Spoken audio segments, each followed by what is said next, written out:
Today, we're going to get into some free downloads from Amazon. So if you love urban fiction and contemporary romance, you don't want to miss this. My name is Raquel. Welcome and welcome back. So let's get into it. Today, I have most of them are urban fiction. I believe it's 2 contemporary romance. And I also have some Christian fiction that I'm not going to put in this video. But if you'd like me to drop the Christian fiction, let me know in the comments and I'll make a whole new video for those. I have read some of these books or maybe some of the authors. Some of the books are a part of a series. So the first book in the series is free, and then you would have to pay for the rest of them. Then there are books where the first book in the series is free, and then the other ones are on Kindle Unlimited. There are a couple of standalones, which are just free on their own. And I have either read some of the books or read something by the author. So I'm going to read the synopsis. If it sounds like something you want, head right over to Amazon. Go ahead and download it and get started. First, we're going to start off with a book called The Leak. It's by Quan. So if you're a Quan fan, which I very well am, and this is how I got into him, this is the very first book about Animal. When he's a kid, how he became who he is. Not how he became who he is, but just that first encounter that kind of got him on his way. It's called The Leak. It's only 25 pages, so it's a very short read, but it is super impactful. This book had me on the search for Quan, and that's how I got into Quan in the Animal series. Also, there is another one by Quan that's free. This one is called The First and the 15th. So if you're familiar with Quan, then you know he has a series called Hood Rat. So now the first part of the Hood Rat series is finished. He has another part that begins with a book called No Shade.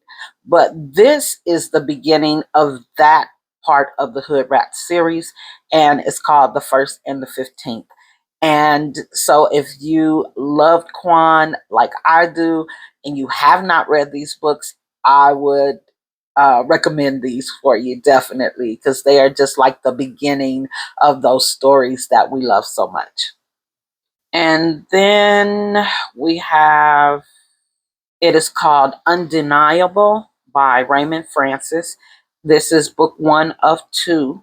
Undeniable focuses on the story of Amara, a young real estate agent resigned to Charlotte, North Carolina. Amara is Afrocentric, socially woke, and in touch with the issues that face her community today. Unconcerned with the material trappings of the world, Amara is more focused on her deep spiritual quest to find peace, happiness, and true love. That love is right beneath Amara's nose in the form of her best friend of the past 10 years, Drick. Drake is a complex man and with a complicated life, but he has always had a soft spot reserved in his heart for Amara. He is wise beyond his years due to the fact that he was forced to grow up quickly and become a man of the house at a very young age. When Amara sells a house under suspicious circumstances, Drake informs her that it may be connected to some illegal activity. As Amara investigates the residents of the house, she concludes that something isn't right. From there, Amara stumbles into a world that she has no idea even existed. Undeniable uses modern day issues such as police brutality, activism, and drug use to weave together an epic love story.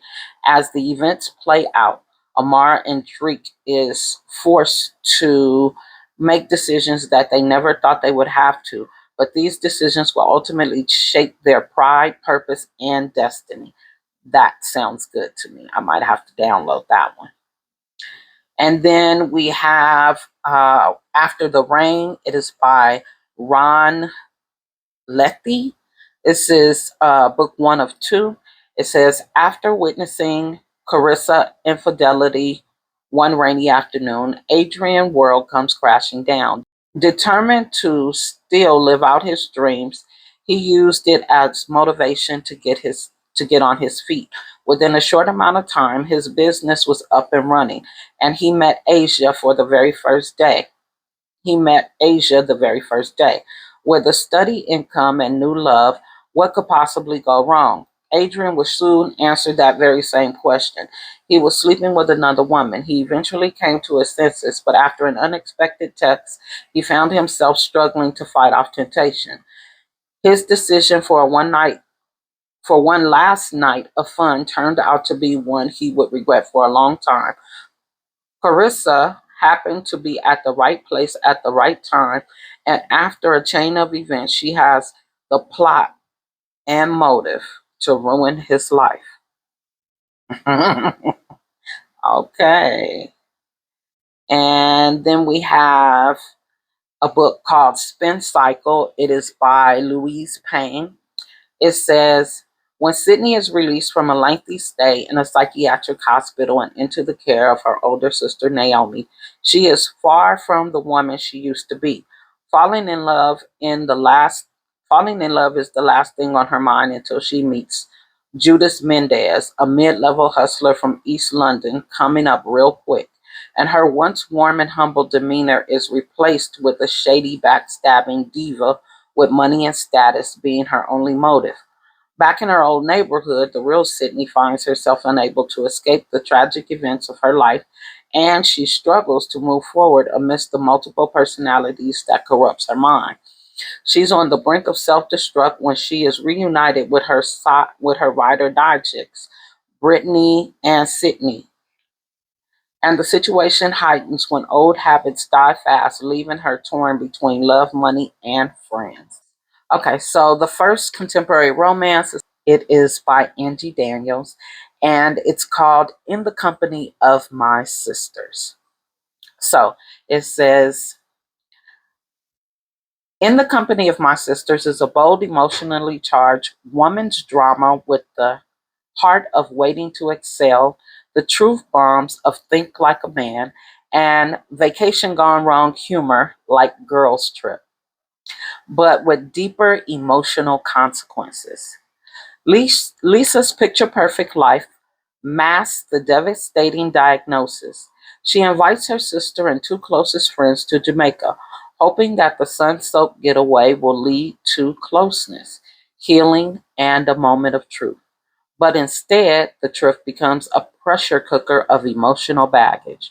Renee, a best-selling author, uh, Renee, a best-selling author, seeks escape in island flings, but paradise has a way of exposing what you can't outrun.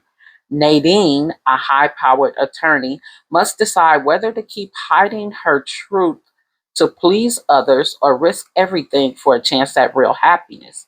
And Kayla, a woman struggling with low self-worth and big dreams of being a preacher's wife, learns that even blessings can come with secrets, especially when a man of God belongs to someone else. As laughter gives way to confrontation and cocktails flow alongside confessions, their sisterhood is tested in ways they never saw coming. Decisions must be made, lines will be crossed, and by the time the plane takes off, nothing will ever be the same. This is a story about friendship, flaws, and the fragile lines between love, loyalty, and lies we tell ourselves. The sexy, funny, and heartbreaking is above all real. This sounds really good to me. I might have to check this one out. Book number two, and this one is called Just My Type by Cynthia Williams. It is book number one in a series of three.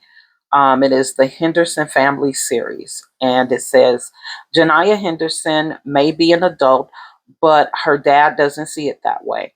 Granted, she's enjoying post college life of little to no responsibility, but when her dad announces at a family meeting that she can't handle working a real job, there's only one thing to do: land a desk job and prove him wrong.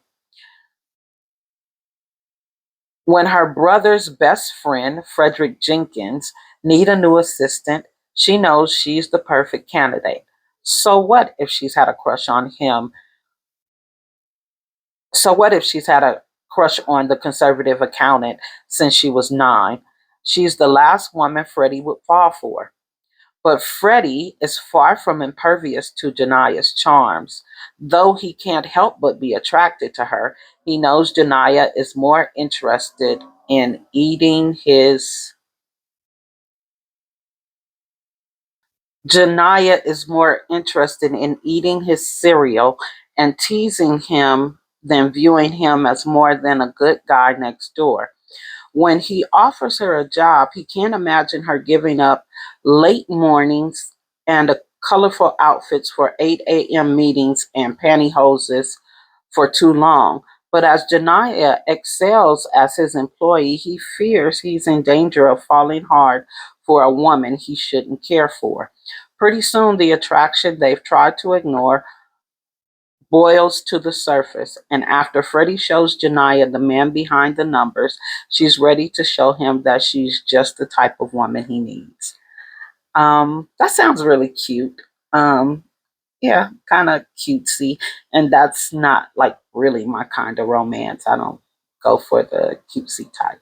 I hope you enjoy the books. Let me know if you'd like me to drop some free Christian fiction. I found a bunch of Christian fiction that sounds really very interesting.